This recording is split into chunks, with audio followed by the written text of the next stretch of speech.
Hi, I'm Leonie. Welcome to Feral Manor.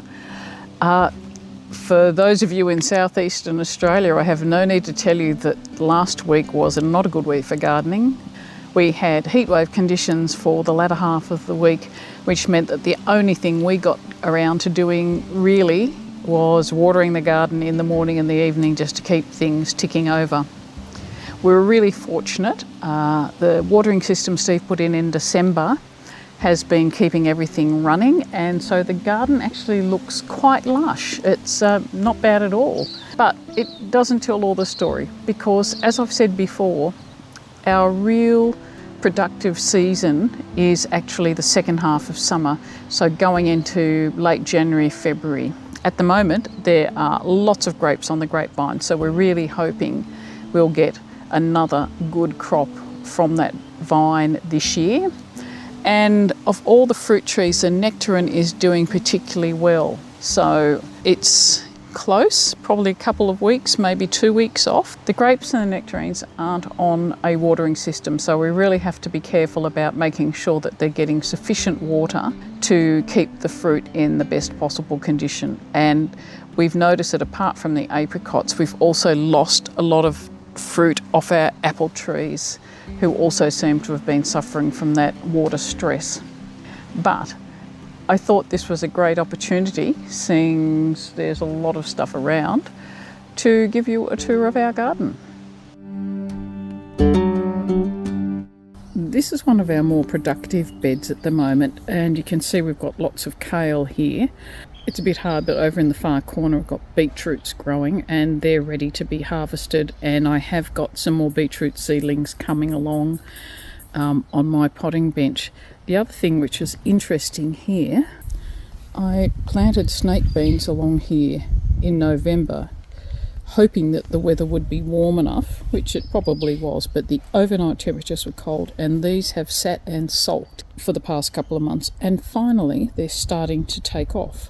Now, whether I'm actually going to get a crop out of them, I'm not sure. We'll just have to see on that one. Our zucchinis are, as most of them will want to do at this time of the year, being very prolific. We are picking every day, and lots of zucchini is being hidden inside of all sorts of meals. It's not a problem. It's great to have them. The pumpkins that were planted at roughly the same time as the zucchini are not doing terribly well. They are flowering, but they really haven't put a move on. And whether anything's going to come, I think we're really having to wait until next month to see if we get a result from the pumpkins. The citrus trees have really appreciated moving here. This is our yuzu. It is covered in fruit. We've got fruit on the lemons, we've got fruit on the finger lime, we've got fruit on the red centre lime. Unfortunately, we do also have the odd stink bug, but they haven't been too much of an issue this year. The lemongrass that Steve planted, only about a month ago, is really coming on. So these were the original plants. And these ones here are the ones that Steve has just planted this year. So we have got an excellent crop.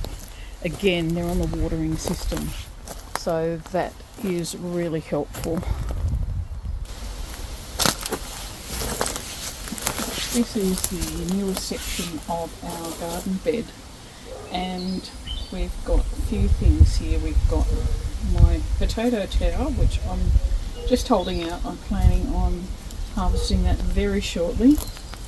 We've got our persimmon, Ichikiki Jiro, which is going great guns, and also our cherry Star Crimson, which is also doing really well. So I'm really happy with the way these fruit trees have come along. We also have our mulberry over here, and it's growing well. I mean, it's put out new shoot. We did take the top off this. We've treated it for magnesium deficiency, and these leaves are not looking very good at all. But the new leaves are all coming along and don't seem to be having the same problem. So I'm hoping that we've addressed that, but if not, I will be keeping an eye out on that one. This is my first ever chili plant and it's growing really well. It's tiny, but it is absolutely covered with fruit, and this is my first harvest. It's meant to be a mild chili. We're going to be testing that out tonight for dinner and just see how mild this one is. This cucumber has also been a bit of a sulker. It's just amazing in the past couple of days to see, even though we had that heat wave, this has basically doubled in size, and I notice, a bit hard to see, but we are getting flowers on the bottom, which I hope means we will actually get some cucumbers off it at some stage or other. Our Bundaberg Rumball tomatoes are certainly putting on fruit. They're always a really short variety, so this doesn't surprise me. We found even last year that they were a really slow growing variety and they didn't come good. They didn't really come good until right up to the end of the season, but you can see there's lots of flowers coming on, so we'll just wait and see. I think having a number of bases covered in terms of when things are going to fruit and flower is a really good idea. This false lettuce is definitely going to seed, but we've got some new plants waiting to go out over the next day or so. But behind it, you can see we have not only a large crop but a number of very large blue beauty tomatoes, and oh my god, there is a ripe tomato down here. Woohoo! Our first one of the season. There you go. Unfortunately, it looks beautiful from this side. Yeah, I think we'll celebrate that. We are going to cut off the crappy bit and hopefully we'll at least get a slice to have for lunch today. What a find. These are some of our other tomatoes that we grow. This one is a really nice Italian variety. It's a long orange sweet tomato. It's a paste tomato. It's a really good producer, and it's probably the one we use most for our passatas that we make at the end of the season. I've got quite a few of those. We also have our good old-fashioned variety like Gross Less, which is a real reliable tomato and we grow all the time.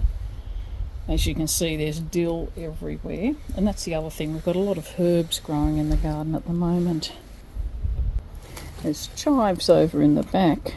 And I think that's the main thing, is don't underestimate the value of having herbs, chives, mint, Vietnamese mint, coriander, whatever you can get growing in your garden. Even being able to add something to your meal from the garden is really worth the effort. And if you can see past all the borage and stuff, this is our finished flowering and they're starting to die back, so I'll be harvesting those shortly. And I'm really going to be interested in seeing whether these towers that I built around them and built up the soil and goodness, whether that has increased the yields. It's looking a bit dry, but the rhubarb is a really hardy perennial to have in your garden. Obviously it likes a lot of water and there's a limit to how much water we can pour on it during a hot summer's day, but it's hanging in there. And that's really good for using as a dessert or a topper for breakfast. A bit of stewed rhubarb never goes astray. For a plant that comes from a tropical country, the Vietnamese mint is actually pretty bulletproof here. It grows really well through spring and summer, and it will survive our Canberra winters without too much problems as long as it's got a bit of protection. Just reshoots come spring. This is my corn crop, and yes, it's a real gamble. I just thought, why not see if we can get a corn crop off? We have till probably the end of April. I'm hoping that we will get something out of this, but if we don't, I've basically lost, 10, 12 seeds. Not the biggest deal in the world. These are my Australian native raspberries, Rubus parvifolius. And they are in the process of setting fruit. I've had one fruit so far.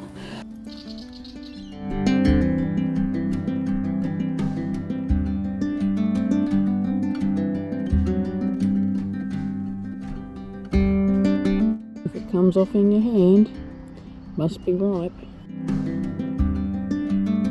I've also been doing some what they call compound layering, where I've taken this big long cane that's going out over this side and I've actually put it into 2 pots, and in fact it's got such a length on it I could probably put it into a third without any trouble. What I'm trying to do is to get it to strike roots and then regrow from that particular part, just so I can multiply this bush. Now, it is an experiment. Clearly I'm not going to get anywhere near as much fruit off this as I do off my European raspberries, but I'm more interested in just trying to explore what options there are for Australian native fruits that are suitable for the southern part of Australia. There's a lot of things available up in the warmer tropic parts, but not so much here. So there's these, and there are the apple berries, which I've got growing out the front, and they're doing really well at the moment. They are just about to ripen. Really keeping an eye on that because they are just at the point of turning and being ready to harvest. I am going to have to do some maintenance on this bed really quickly. The celery is all flowering, and whilst it's going to seed, it hasn't gotten there yet. And I was really hoping it would go to seed before now. There's a lot of parsley down in front, there's chives.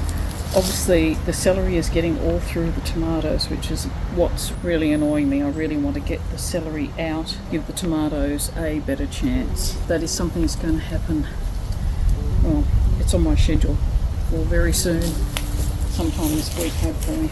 These will be the next things going into the garden. I've got mainly snake beans. There's also one lot of borlotti beans here. And I'll just have to lift the camera up to show you. These are paprikas. So whether they are going to go anywhere before winter's another matter, but we will see. So thanks so much for joining us here at Feral Manor. It's great to have you with us again.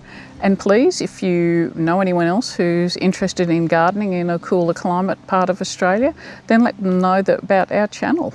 We'd love to get some more subscribers. It's always exciting to have more people coming along and seeing what we're doing here at Feral Manor.